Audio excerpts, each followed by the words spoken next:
일단 우선 비트코인부터 봐야겠죠. 지나고 나니까 좀 모양이 심플해지는 것도 있어요. 이게 이전에 그어놨던 빗각인데요. 추세선을 하나 그어놨던 건데 여기 12월 4일이랑 1월 11일을 맞았던 여기와 여기와 여기, 그리고 2월 15일을 맞았던 빗각 추세선을 이렇게 그었는데 여기를 정확하게 맞고 반등을 주는 모습이죠. 비트코인 기준으로 해서 한 12% 정도 나오긴 했는데 저는 이때 아시다시피 해외에 나가 있어서 제대로 된 대응을 조금 느리게 했어요. 계속 보고는 있었거든요. 노트북을 들고 왔기 때문에. 여기서 튕길 줄 알았어요. 여기서 좀 빠르게 튕겼다 올라올 줄 알았는데 여기가 6만 한 700달러 부근, 여기를 깨면서 두 번이나 꼬리를 찌르고 다시 올라오길래 확실히 쉽지는 않은 장이었다 라고 생각이 되네요. 추매 자리는 확실하게 4월 17일 여기서 한번 튕기고 4월 19일에도 똑같은 추세선에서 두 번째로 쌍바닥을 찍으면서 올라왔기 때문에 적어도 여기서는 물린 것들에 대한 1차적인 혹은 2차적인 추매가 이루어졌으면 가장 좋았을 매매라고 보여집니다. 저도 그래서 퀀텀 정도는 추매를 했고요.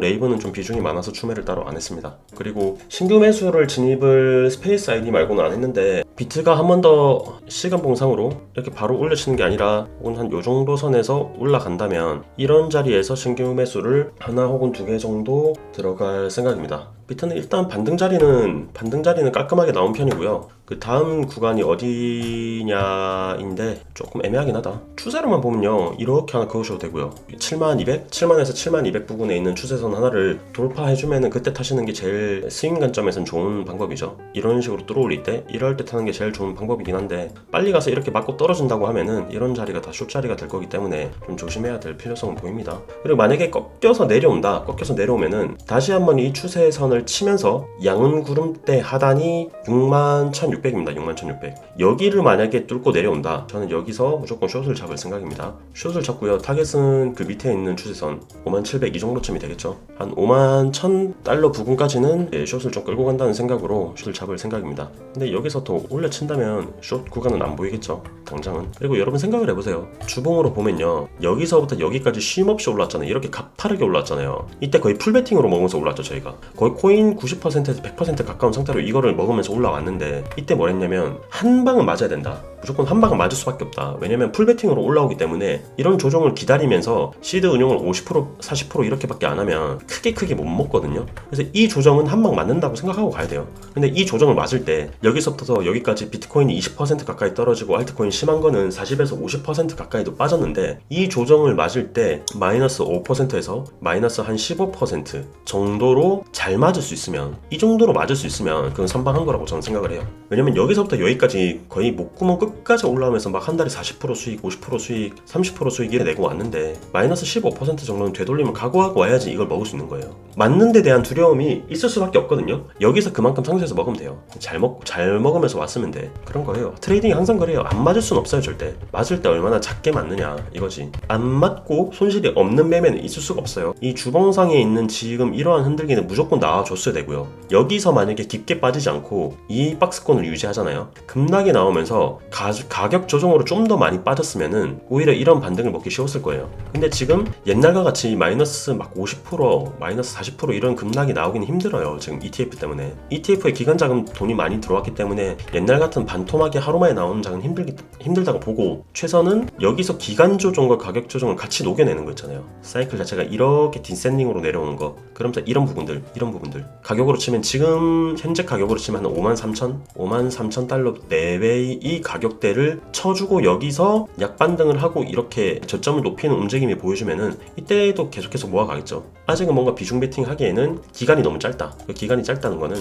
여기서부터 여기까지 조정을 준 기간이 이제 41일밖에 안 돼요. 41일. 한 달 조금 지났거든요. 한 달 조금 지난 이런 기간 조정으로는 큰 상승을 기대하기가 저는 어렵다고 보고 있어요. 최소 한 달 반에서 두 달 정도는 그래도 두 달 이상은 기간 조정을 같이 받아야 그래도 좀 유의미한 조정이 왔다고 생각하고, 그때부터 다시 상승이 시작될 때 비중 베팅을 할 수 있을 것 같은데 이 정도쯤이 되겠죠. 이 정도쯤. 지금 현재로 보면 여기까지는 가야 될 것 같아요. 여기까지는 이상적인 건 여기까지는 밀어놓고 여기서 박스권을 그리다가 올려치면은 여기를 뚫을 때 다시 비중 베팅을 해볼 수 있겠지만, 아직까지는 이 박스권 내에서 하락과 약상승이 반복해서 복합으로 나오고 있는 이 부분에서 풀 베팅을 한다? 저는 이거는 굉장히 회의적이라고 보고 있습니다. 제 매매 관점이랑은 안 맞는 것 같아요. 비트는 딱 이 정도 보고 있고요. 비트가 유의미한 반등을 해주고 있지만 코인들도 따라 올라오는 건 몇 가지 없더라고요. 첫 번째가 밈코인, 페페가 대장인 것 같은데 빗썸에 있는 페페를 보니까 50% 반등, 플루키 같은 것도 저점에서 40% 반등을 줬는데, 이게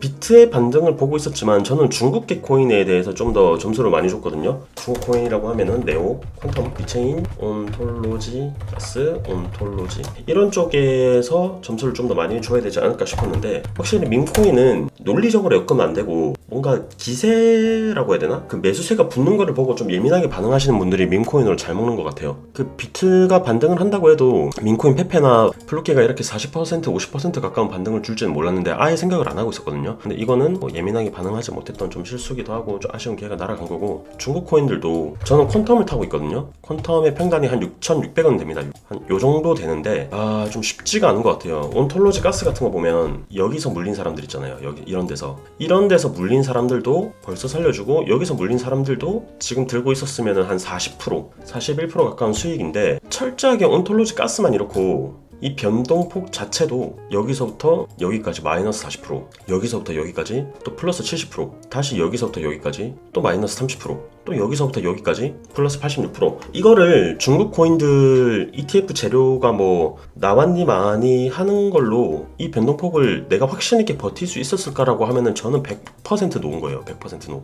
이 변동폭에서 무조건 손실이 나갔을 것 같아. 생각을 해보면 여기서 잡아서 이렇게 물렸다? 이렇게 물렸으면 한 이쯤에서 줌했을 것 같아요. 이쯤에서 평단을 한 여기쯤 맞췄겠죠. 여기서 맞추고 대응을 해나갔을 것 같은데, 이 변동폭을 버티면서 이걸 먹었다? 그러면은 쉽지 않았을 것 같아요. 온톨로지 가스를 또 지금 들어가는 것도 아닌 것 같아요. 굳이 들어온다고 하면은 여기까지 내려와야지. 여기 이 부분까지 750에서 780 여기까지 내려온다면 모를까. 여기 지금 1000원 부분에서 타는 거는 정말 아닌 것 같고, 이미 한번 매수 타점을 놓쳤기 때문에 또 보내주는 게 맞는 것 같습니다. 그리고 퀀텀만 좀 물려있는 거면 탈출이 되면은 비중이 20%이기 때문에 좀 편하게 뭔가를 할 수 있을 것 같은데, 하필이면 잡아도 퀀텀을 잡아서 에휴 바보같이 네오를 잡았어도 벌써 탈출인데, 네오를 잡았으면 퀀텀하고 같은 평단이라면 한 요 정도거든요. 딱 지금 평단 부근일 거거든요. 거래량도 들어왔고 이것도 변동이 좋았는데 퀀텀을 잡아가지고 괜히 좀 고통받고 있는 게 좀 바보같은 매매긴 하네요. 이것도 좀 아쉬운 부분. 복귀는 확실하게 해야 되니까. 그러면은 지금부터는 이제 밈코인하고 중국 코인들이 반등을 한 걸 아니까 이제 다른 반등 코인들을 뭐가 있을까, 이게 중요하겠죠. 차트만 보는 경우도 있고 새로운 테마라던가 뉴스가 출현할 수도 있겠죠. 근데 일단은 시장에 확인된 게 밈코인이랑 중국 코인이기 때문에 비트가 조금 더 내려오고 다시 반등을 시작할 때에는 그대로 밈코인 쪽으로 괜찮은 차트를 찾는 게 맞는 게 아닌가, 그렇게 좀 생각을 해요. 플로키도 보면은 불과 4시간 봉 2개 만에 지금 10%가 반등을 했거든요. 그러니까 시장에서 확실하게 대장 테마다 라고 사인을 주면 이것만 타야 돼요. 3번 같은 경우에는 제가 뭘 찍었냐면 레이번을 찍었거든요. 왜 레이번을 찍었냐면, BTC로만 보면은 여기 3월 20일부터 지금 4월 1일까지 여기서 135% 가까운 급등을 주면서 거래량이 들어왔죠. 그리고 이평선을 보면은 쭉 역배열했어요. 쭉 역배열. 거의 몇 달을 몇 개월 이상 이렇게 역배열이다가, 이때는 이제 불장이었으니까 말고, 여기 2022년 8월 여기서부터 여기까지가 거의 1년 반짜리거든요. 이 1년 6개월치 역배열을 깨고 처음으로 만든 정배열입니다. 여기서 적당히 조정을 받고 내려온다고 하더라도 평단이 이 근처만 된다면 마이너스 한 15%에서 마이너스 한 25%까지도 감수할 만하다 라고 생각을 해서 들어갔어요. 반등이 전 여기서 이렇게 나와야 줘야 된다고 생각을 했는데 생각보다 반등이 안 나오고 있어서 조금 답답한 상황이죠. 차트만 보면은 이 지점들이 얼마 안 돼 볼 수 있는데, 여기서부터 여기까지가 거의 10일이거든요. 10일? 이 10일 자체로는 기다릴 수가 있지만 이 10일 동안에 반등하고 있는 나머지 온가스라던가 페페 그리고 플로키를 생각을 하면은 꽤나 이 기회비용이 아까울 수밖에 없는 게 사실이거든. 그러니까 여러분들이 존버를 제일 못하는 이유가 그거잖아요. 내 코인만 물려있으면 괜찮아. 그리고 다른 코인들도 안 가고 있으면은 난 좀 더 버텨보지 뭐 이게 되는데, 내 코인만 물려있는데 다른 코인들이 다 날아가기 시작하면은 그 기회비용이 아까워서 이걸 손절하고 다른 걸 탈 수밖에 없잖아요. 그런 것 때문에 지금 힘든 거야. 근데 차트상 제가 보고 들어갔고 아직까지 관점은 안 깨지고 있기 때문에 들고 가고 있는 거예요. 평단이 낮으면 여기였으면 더 좋았겠지만 그래도 여기 어딘가 하면 평단이 되더라도 충분히 들고 가볼만 하다라고 생각을 해서 들어가고 있고요. 차트상 정배열로 돌렸을 때 여기죠. 이 부분이죠. 이때 여기서부터 여기까지 얼마나 상승했냐고 하면은 플러스 330%가 갔습니다. 파동으로 치면은 이런 자리가 물려도 전 된다고 생각하는 자리예요. 아직 발산이 나오지 않았고 이 물리는 자리도 여기서 여기서부터 찍어보면 보면은 꽤나 조정폭을 많이 받았던 자리이기 때문에 지금 자리도 이제 여기만 깨면 된다는 주의죠. 전 여기 일단 이 부분만 깨지 않아 준다면 사토시 차트 상으로도 아직까지는 뭐 이런 부분들까지는 쌍봉을 그리러 가든 아니면 큰 그림에서 이런 식으로 1, 2, 3, 4, 5, 2, 3, 4, 5 뭐 이런 식으로 가든 파동을 한 번 더 갈 수 있겠다라는 생각을 하고 들고 가고 있는데, 조금 다른 쪽으로 플로키라던가 페페라던가 온가스 쪽으로 힘이 도는 것 같아서 스트레스는 받고 있는 상황인데 조금 더 기다려보고 있습니다. 아직까지 뭐 버리거나 할 정도는 아닌 것 같아요. 그리고 빗썸으로 보더라도 제대로 된 상승은 여기서부터 줬죠. 여기서부터 여기까지 130% 갔고, 여기서부터 여기까지 마이너스 반토막에 가까운 조정을 맞고 지금 반등을 막 해주고 있기 때문에 좀 더 기다려볼 생각입니다. 한 56원에서 62원 정도까지는 충분히 실어갈 수 있는 힘이 있다고 보고 있고, 여기가 온다면은 비중이 꽤나 많기 때문에 일단 평단에서, 저희 평단이 한 이쯤이거든요. 일단 평단에서 딱 덜고 다시 볼 거예요. 왜냐면 더 간다고 하더라도 저는 매매 원칙이 뭐냐면, 아무리 분할 매수를 해도 이제 마이너스 10에서 20%까지 까지면 일단 실패한 매매, 이건 일단 무조건 실패한 매매고요. 실패한 매매가 생겼을 때는 뭐 트레이딩 하다가 뭐 어쩔 수 없이 생기게 되잖아요. 무조건 평단 정리 혹은 약손절을 하더라도 날리고 라인을 다시 봐야 돼요. 매수 라인을, 매수 관점을 다시 세우고 매수 라인을 다시 봐야지. 이거 실패한 매매를 한번 살려줬다고 해서 그걸 끝까지 끌고 가다 보면은 결국에 그 살려준 기억 때문에 다 죽거든요. 특히 마진 하시는 분들은. 그래서 내가 이건 좀 매수 타점이 안 좋았다, 내가 생각하는 대로 안 갔다라는 매매는 무조건 정리를 하시는 게 맞습니다. 그래서 저도 이제 레이븐 같은 거는 평단에서 정리를 나갈 생각이고 대응을 해야죠. 그렇게 보고 있습니다.